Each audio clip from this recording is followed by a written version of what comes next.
So good afternoon. Today I'm with the lovely Emma Langton, and you are doing amazing mindset work at the moment, and I really love what you do. As you know, I'm a massive fan of the work that you do. So just for our students that are watching, could you just briefly kind of explain what you're doing right now?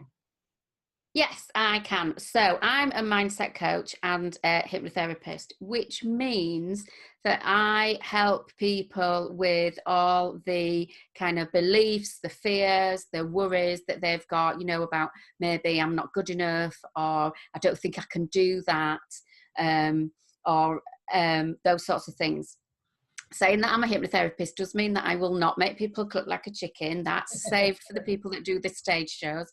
That's kind of the same tool, but different uses in that way. But we can use it to help people to feel relaxed and to change the way that they think about things. So for the students, you might have thought at one point that you were never any good at, I don't know, at doing maths or something, and then something happened to make you change that belief in yourself. And often I can help people do that as well. Now this is really interesting for them. So I have business leaders and entrepreneurs, people that have got their own businesses, come and see me about this. So they can be really high-level managers, like managing directors and chief execs and stuff like that. And they can still on the outside look really, really successful, but on the inside, they can still have wobbles and worries and concerns about how well they're doing. And I think that's really, really important for everybody to recognise and to know that it happens. Yeah, I think that's the thing, is it? Especially with today's kind of social media lifestyle, where everyone's kind of living the best life, aren't they? Everyone's always on holiday, always suntanned and everything else. That people kind of think mindset is only for people with mental health problems, and that's not true, is it? Mindset is something that we all suffer with at some point. We all kind of have the fear of, and every now and again we can be doing amazing, and then something happens, it just puts us off a little bit, and those mindset problems come in. And that's where I think what you do is so amazing, because it stops those mindset worries becoming severe depressions or anxiety disorders, doesn't it? Yeah, absolutely. And we can get where if we doubt ourselves, or we begin to feel like, oh, we've got too much to do and we don't know where to start and things like that, with like overwhelm, it's called, then it can stop us being able to do what we want to do and being able to progress. So then people tend to come to see me kind of when they're getting on their own nerves, really, or if, yeah, they're just like really frustrated with themselves because they're not managing to do the things that they want to do because of the way that they think about either the outward situation, or how they think about themselves. But if we're constantly like battling sort of with ourselves, we can end up, like you say, with stuff like anxiety-based things and working in that way, and that we really need to get a bit of help with it. Often, though, people can have different anxieties or fears, and this can sort of just weave their way through life and avoid it, quite comfortably and things. Yeah. And that's okay, as long as it's not stopping them doing what it is that they want to do. Yeah, definitely.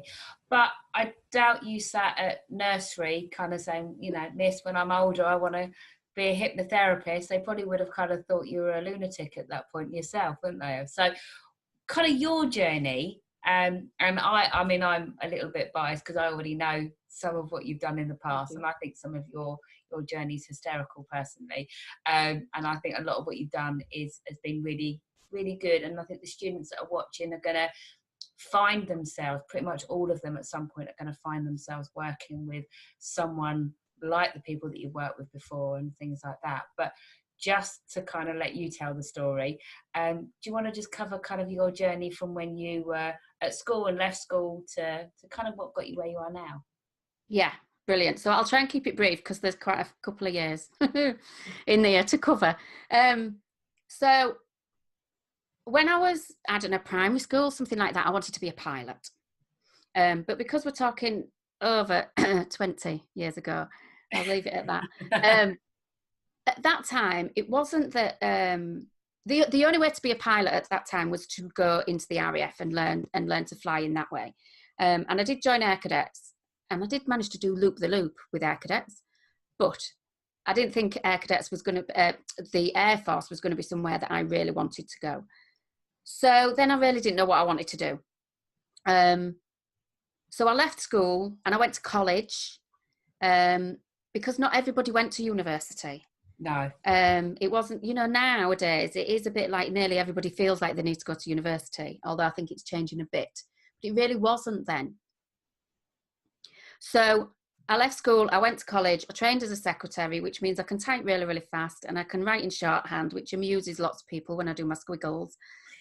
But I also, because I loved my holidays, I worked in hotels and bars to earn like extra money. So then working through as like a secretary, and I moved through a couple of different jobs to kind of work up a bit of career ladder and a bit more responsibility and a bit more money. Then at the age of 24, I left everything with a one-way ticket to Tenerife. Me, 2 friends, decided this is what we were going to do for the summer. We had a month's rent in an apartment, and we actually spent 10 months there. Now, we did go around kind of going, gives a job. And I thought I was going to do bar work. But actually I got a job. Well, I went into somewhere saying, have you got any bar work? And they said, no, but we need I can't remember what they called it, a PR person, I think. Yeah. But basically I needed to stand there with my menu at the front of the restaurant saying, are you looking for somewhere to eat tonight? Yeah. You was one of those annoying people that bothers people on their holiday with a little leaflet, come to our club, please come over here. There's about 10 of them in a row, isn't there, usually? Yeah. So as you're walking down the street and they're stood there trying to shove the menu under your nose, that was me. Now, listen, I didn't go out there to do that. I went out there thinking I was going to do bar work. But somebody offered me that job. I was like, right, I'll take a job because I want to stay. Yeah. And I stood there that first night and I was like, and it was really hard for me to go up to somebody. But if I didn't get people, I got paid the equivalent to 50 pence per person to get people into the restaurant, bums on seats. Yeah, that's a really good stick and carrot method, isn't it? Yeah. Pay you per person. Yeah. So I couldn't just go out there just, having a chat to them next door and still get paid. I had to actually deliver bums on seats. So I had to learn to go up to people. I had to just take that deep breath, step forward and start asking people. Yeah. Now, overall, I grew hugely in confidence and independence with that. And, had an absolutely great time. It turned out I had the best job between the 3 of us because I started at like 7 and finished at midnight and got a meal. Yeah. And got the best pay. And there was another girl there that she got a bar job where she started at 6 and worked through till something like 5 in the morning. And there was another one that worked for a bar, but she was out through the day giving out the leaflets and working all night into early hours at the bar. Yeah. So I had the cushy number. So it sounds like, oh my God, that's a really hard job. But in perspective, yeah, it was great. And you were earning enough to kind of do the fun stuff that you wanted to do. You had your daytime to yourself to kind of do the sunbathing and, things like that as well. And you got fed. So sometimes, the kind of job we don't want ends up being the job that actually does us the biggest benefit, doesn't it? Exactly. And I loved it in the end. Once I got into it, I really loved it and chatting to people and, you bringing them in and stuff like that. It was great. Yeah. And I only left because when you first kind of leave school, they don't teach you those kind of independent sort of social skills. You didn't grow up thinking, oh, I'm really good at just walking up to strangers and talking to them, because you kind of spend your whole time at school being told that that's bad, stranger danger. And then you leave school and you get a job actually just approaching people you don't know and trying to get them to come and eat with you. It's kind of the opposite to what we teach in safety, isn't it? But yeah. So that's a skill you had naturally that you wasn't taught, but it was obviously you didn't even know you had that skill at that time, did you? No, absolutely. And then even now running my own business, it means that I'm comfortable approaching people and saying, do you want, would you like, can I help you? Yeah. And I wouldn't have realised that either. I thought I was just getting like a long holiday. And you kind of was as well. So, yeah. So that was massive with the confidence and independence. And then I came back to the UK and I did a couple of temp jobs until I got a permanent one. And then I ultimately, to keep it short, I worked all over the UK in like national and multinational companies. And I went through like office manager, project manager, going to director's office, handling all their complaints, leading things like that, until eventually I became a director's like right-hand woman. And then I adopted 2 girls about 11 years ago. And I thought that I was going to go back to my lovely job, but the girls needed so much that in the end I came to the realization that I had to leave my job because they needed so much of my time. Yeah. And I thought I'd kind of lost all of my career opportunities because that they could, you know, because of what they needed. But then in finding out about kind of what makes people tick and what goes on with these fears and beliefs and things like that, it just all made perfect sense to me. So I just having these light bulb moments of stuff where it was just brilliant and it just made sense. Yeah. And I think that kind of thing is quite often, if you're first told about mindset, a lot of people often think, oh, that's, you know, a bit of rubbish, that's all woo-woo and stuff. But actually, when you kind of learn the subject, it can often, if you have a little bit of a reality around it, it does make a bit more sense, and you can start to kind of see how you can use it. And I know you sort of said before that, you know, had you learned what you're doing now 10 years earlier, you would have thought that, you know, it was really strange and an odd thing to do, but now it's your life, isn't it? Exactly. And you know, when the last company that I worked with, I stayed there for nearly 10 years, and they sent me on you know, like a management type training course, and this course included NLP, neuro linguistic programming, and I was about 29 at that time, and I'm sat there on this day that they were covering this, and I thought it was a complete load of rubbish. I was thinking that because I was just one of these people, I just get up, you just get on with things, don't you? You know, what's your problem? Just work, get on with stuff. You know, things don't hold you back. What's your problem? And I was like, what is all this stuff? This is just a load of rubbish. Okay. Less than 10 years later, I'm trained in it. Yeah. And teaching it to other people who are looking at you going, why don't people just get up off their backsides and just do the things that they're supposed to do? What's all this mindset rubbish? Exactly that. So, you know, just be careful about what you dismiss. We're going to change in life. And but that's huge. I mean, I know we kind of joke about it, but that's something that is really big for, you know, these students are somewhere between 14 and 19. You know, what they think is a load of rubbish right now, once they're a little bit older, and I don't mean as in like once you're grown up, because I don't mean it that way, but once you've gone through life and you've changed some experiences, or you've done a few things yourself, or you've got children, you do start to believe different things. Not being funny, if you go back 15 years, kind of social media was a joke, wasn't it? You know, yeah. I remember kind of friends saying to me, are you on Facebook? And me go, no, because if I wanted to be friends with people from school, I'd still be friends with them. If I'm not friends with them, it's because I don't want them in my life anymore. Exactly. Now he's got like 500 people on Facebook now, and kind of like keeps in touch with all of them, and has Instagram and Snapchat and everything else.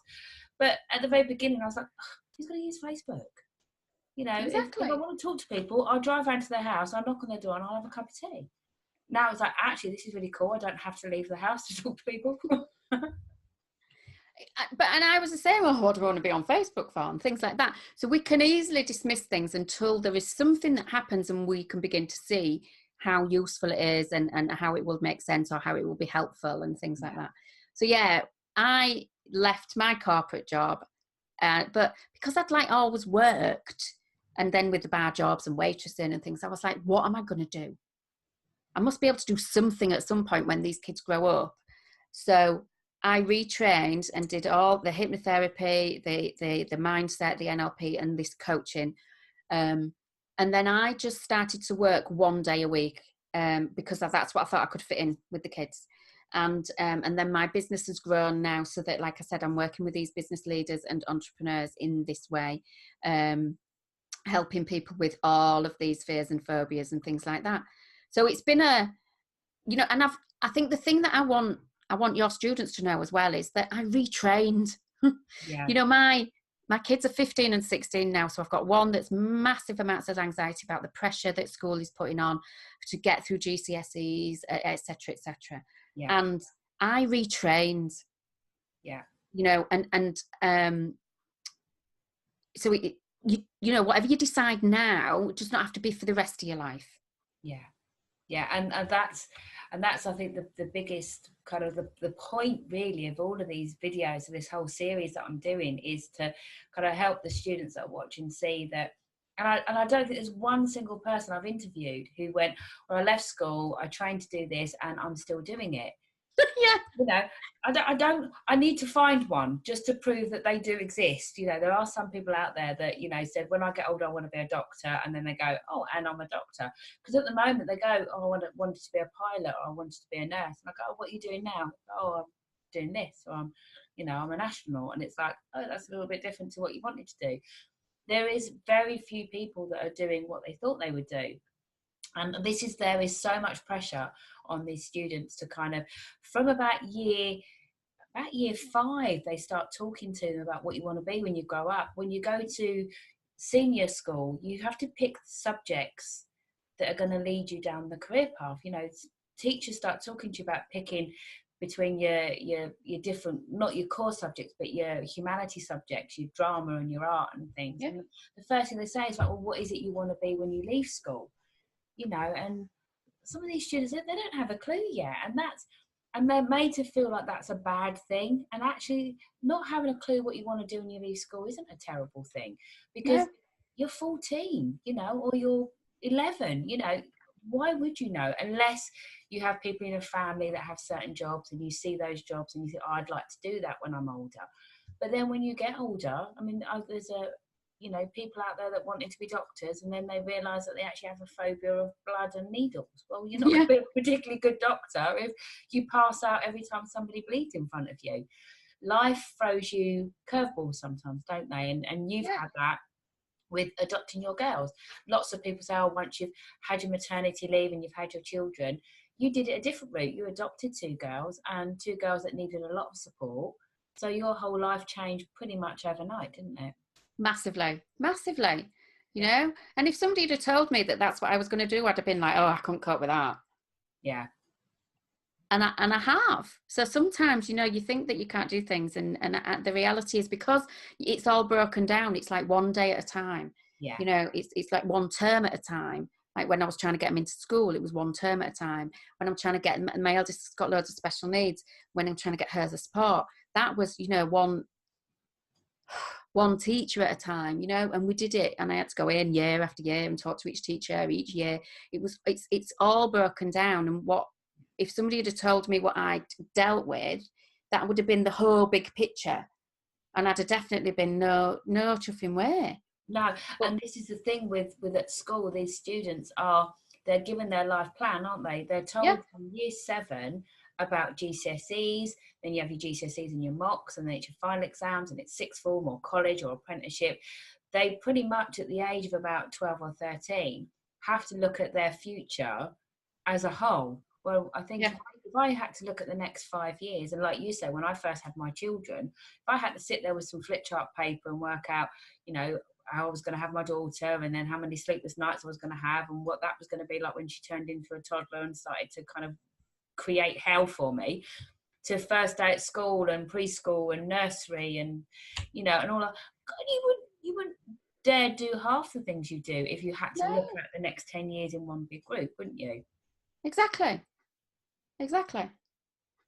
But we expect these youngsters to do it, and we expect them to do it without any kind of, you know, upheaval, or any kind of breakdowns that they might need to have in that period. You know, they're supposed to just attack it nice and simply. And I think this is why it's so important for people like you to do these interviews, is for them to see that, you know, after school there are so many opportunities for them, and some of the opportunities that are going to come their way might not even exist yet.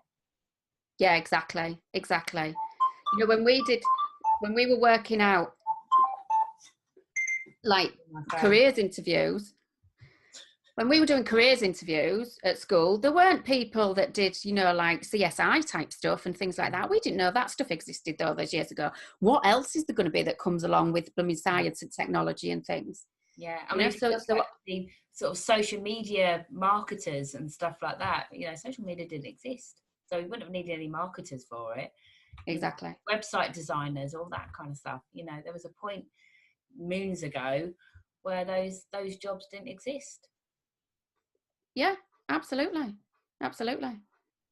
So I you know, I could talk to you for hours. I usually do, But if you could leave these students with one piece of advice for taking forward and going forward in what they've got to come next, what would you tell them? Okay, so I think teachers do a fantastic job, a really, really fantastic job, okay? However, let me tell you this little story, all right? When my youngest daughter was in year 7, bearing in mind she's in year 11 now, so 4 years ago, and at that time she wanted to be Prime Minister, okay? So she aiming high. Yeah. I didn't think that was a very good choice of job, but you know, who wants to be Prime Minister? She wanted to be Prime Minister. The maths teacher in the very first term of her start in secondary school, so between September and Christmas, said to her, if you don't do well in this test, to the whole class, if you don't do well in this test, it will affect your entire career. So she came home in tears. She was in absolute bits, okay? And aside from a little bit of swearing that I did inside my head about how this was really not okay, I said to her, look, lovey, if you want to be the Prime Minister, because she said, oh, if I don't do well in this, I won't be able to be Prime Minister. I said, look, lovey, if you want to be Prime Minister, it really doesn't matter whether you can do maths or not, because here's the thing. A Prime Minister has a member of staff, at least one member of staff, but a very key member of staff that does all the maths and all the money about the country. He's called the Chancellor of the Exchequer. Really, she said. I said, yes, so you don't need maths. Don't worry about what that teacher says. You know, so sometimes you need. I'm sure that's wonderful advice. Yeah. So you need to listen to what your teachers say, but you need to keep things in perspective. Because the other thing is, when I was telling somebody else this, the Chancellor of the Exchequer at that time, can't remember who he was, right? Somebody said to me, and he didn't even pass his maths A level, and he managed to be like second in command of the country. Yeah. Okay. Yeah. So keep what your teachers say in perspective. Yeah. Okay. You can weave your way through life, as I've said. You can find things, you can find a job that suits you for a period of time. Yeah. All right. It might not sound the most glamorous job. I've got a cleaner. It was the first thing I did when I was like running my business about where I'm getting help and support. Right. It's not because I'm super posh, it's maybe because I'm tad lazy. I don't like cleaning. This cleaning lady now employs staff. Yeah. She's got 3 vans. She's got 6 staff. She now works 1 day a week. And we saw her husband the other week and he said, I've gone down to 3 days because I don't need to do all the work I was doing because we just run the business from cleaning toilets. Yeah. It doesn't have to sound super glamorous and all, you know, sparkly, you know, there's no glitter down my loo, but you can still be a success from cleaning toilets or from other things, or from retraining, you know, or from just weaving your way through doing the stuff that you love. Yeah, and I think that's so important, is that, you know, there are people out there who are focused so much on certain subjects. Maths and English is generally the one that we hear about the most. Teachers, unfortunately, are burdened with having to get every student through it, and not all students are particularly good at all subjects. You know, you have your creative students, you have students that have got learning difficulties, but teachers are kind of burdened with this. You have to get every member of your class through at this level. So you're right, you know, this is never a dig at them and then what they do. It's about supporting it from a different side. And what we kind of see, because of our journeys that we've been on, is that most of the people that we have worked with in the past have failed at something, haven't they? You know, all the people that you work with who are, you know, high executives will not be brilliant at everything they do. But what's happened is they landed a job as an apprentice or as an office assistant, and then you work your way through. I mean, my first job was working in a meat factory. Yeah. And I remember my mum kind of going, oh, you don't want to stay there for sort of too long. Do you, Tina? You know, it's like an abattoir. And I was, you know, I wanted to be a vet at one point, and then my first job was working in an abattoir. You know, it's kind of like they're the wrong kind of ends of the spectrum. But what that did was it gave me the skills I needed to get the next job, and that gave me the skills I needed to get the next job. And then you work your way through, don't you? Yeah. And that's where you're saying about kind of weaving through life, is you pick up the skills you need as you go, but it's a journey, isn't it? And Yeah. you never really end that journey. I mean, the amount of people I know who have retired and they're still doing some kind of voluntary work and things like that. So you're always trying something new, aren't you? Yeah, we are. So, don't lose hope. There's always, you will find something. There'll be something.